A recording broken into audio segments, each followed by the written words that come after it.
Nairobi County Executive Chief Officer was found with 65 million hidden in his home. Initially, the DCI and the Ethics and Anti-Corruption Commission had indicated that the money was 250 million. But after some time, they reduced the figure to 65 million. There's a reason I'm talking about this story. Already, some of you know it. This is not the only individual with such money at home. There are so many of them, especially in the counties. If you look keenly, you realize most counties are not doing any work. For the 4 years, someone has been the governor. The only thing maybe they have done is to install some few cabros, and that is all. Nothing. Yet each county receives billions of money annually. We do nothing. And why are they lazy like this? You find,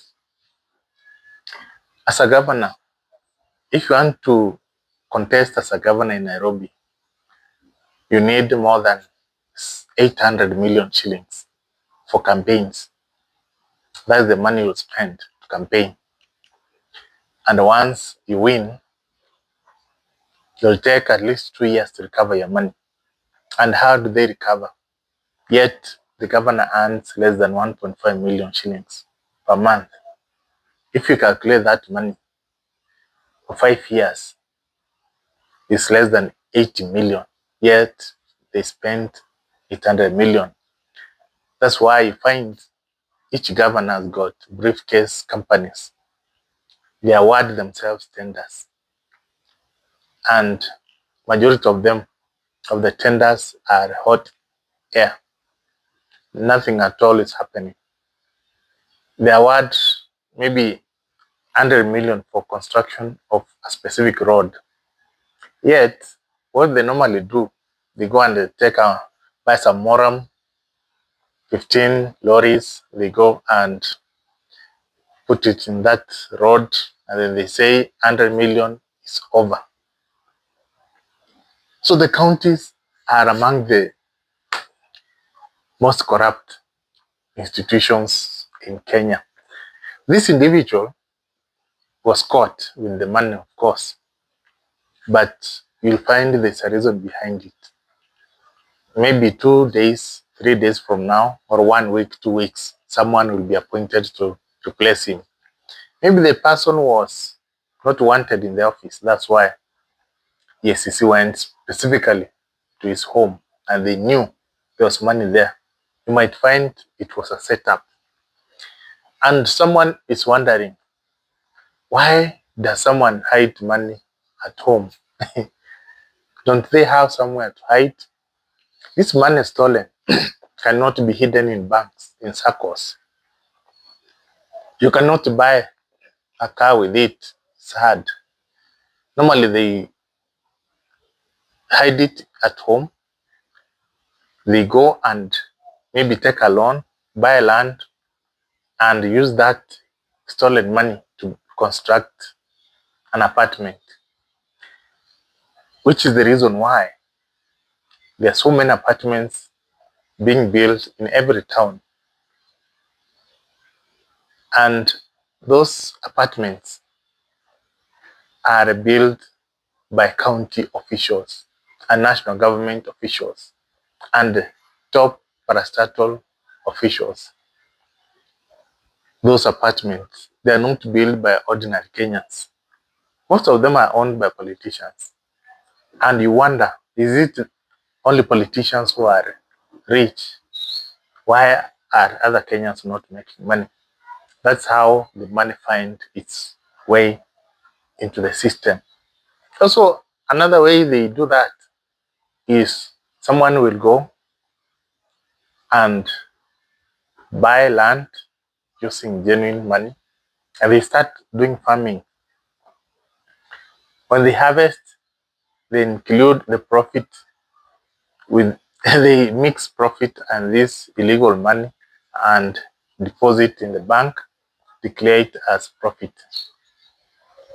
Also, they own clubs and matatus.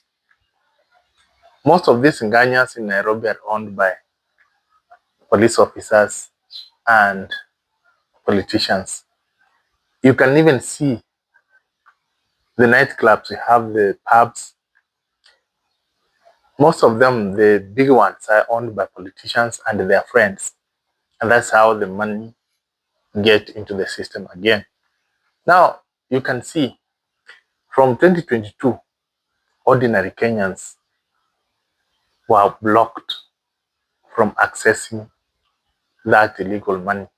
Now, only politicians access it. Something like a citizen, you'll find almost all ministries are directing money to e-citizen. So it means those people used to steal money from parastatals through payments are not stealing anymore.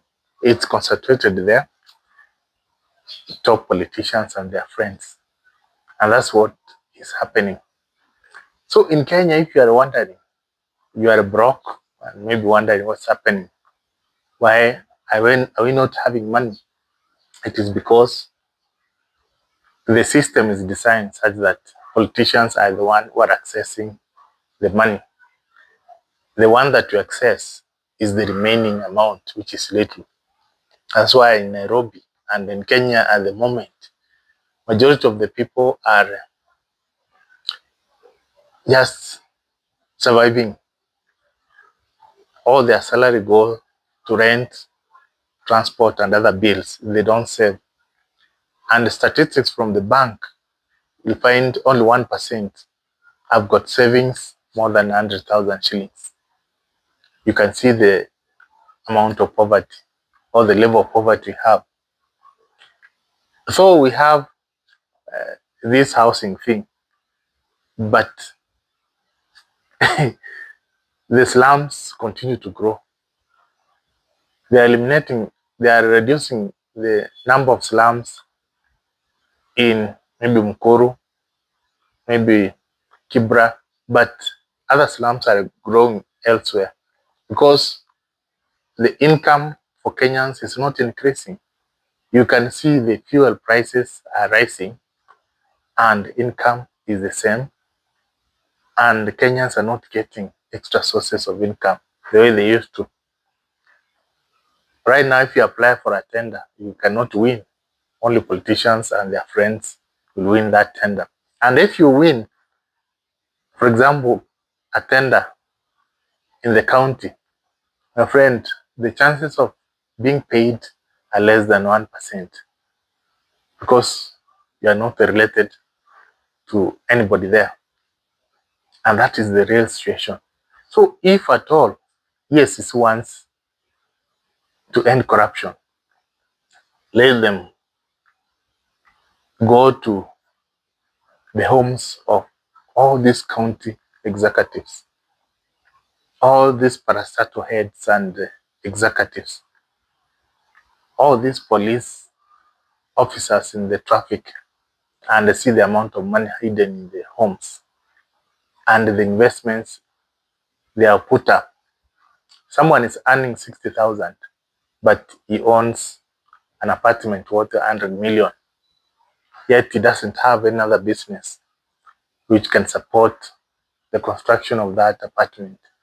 And that's what is happening in Kenya. Now, where we have reached, if you are an ordinary Kenyan and you are not connected to politicians,